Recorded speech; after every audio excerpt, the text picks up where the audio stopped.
هنګامه يم هنګامه جوړه کړم یو هنګامه يم هنګامه جوړه کړم چې چېرته کښېنم مسله جوړه یو هنګامه يم هنګامه جوړه کړم چې چېرته کښېنم مسله جوړه کړم او ما ورله مه بوځئ منظر صاحب ما ورله مه بوځئ د ټینګې نه یم هسې نه بیا څه تماشه جوړه او کرم ریبم ځان سره وړې خبرې نه کیسه جوړه کرم ریبم ځان سره وړې خبرې نه کیسه جوړه کړم او د اندېښنو تیرې له ځانه توکم د رڼا ورځ نه توره شپه جوړه د اندېښنو تیرې د ځانه توکم د رڼا ورځ نه توره شپه جوړه کړم او دوه شعر به ته ویم نور وی ته هم حیرت کوي کمال دی سمندر صاحب وی ته هم حیرت کوي کمال دی تا ته څه ووایم ستا د لاسه مې دا حال دی تا ته څه ووایم ویل مې هیر دې کړم ویلې لکه ستا په شان دی ویل مې هیر دې کړم ویلې لکه ستا په شان دی دغه جواب دی دغه سوال دی تا ته څه ووایم او دا یو زړګی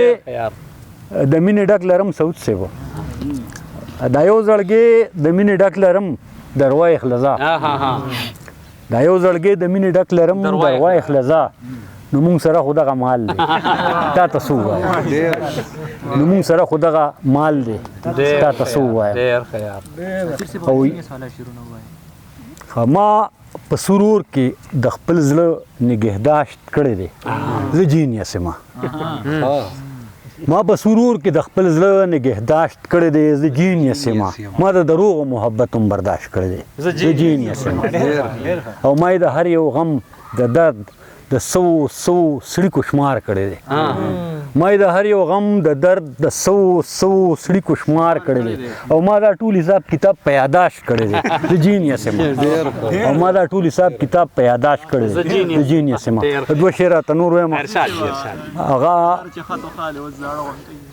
هغه هم د دوه بته هم وایم دا یو دوه شعر مې ذهن کې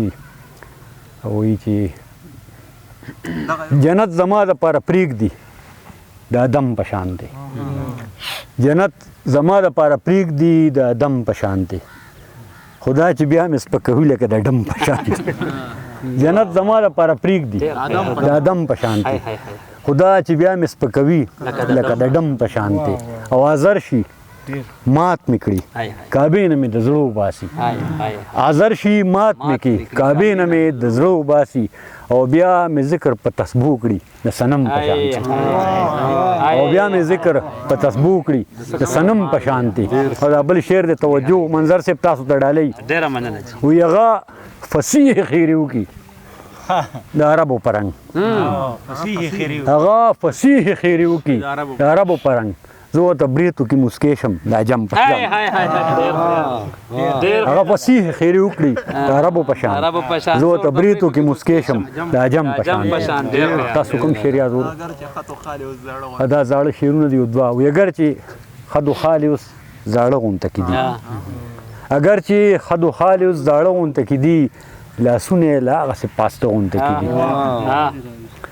او پخپله خو سامراج بابا منظر صاحب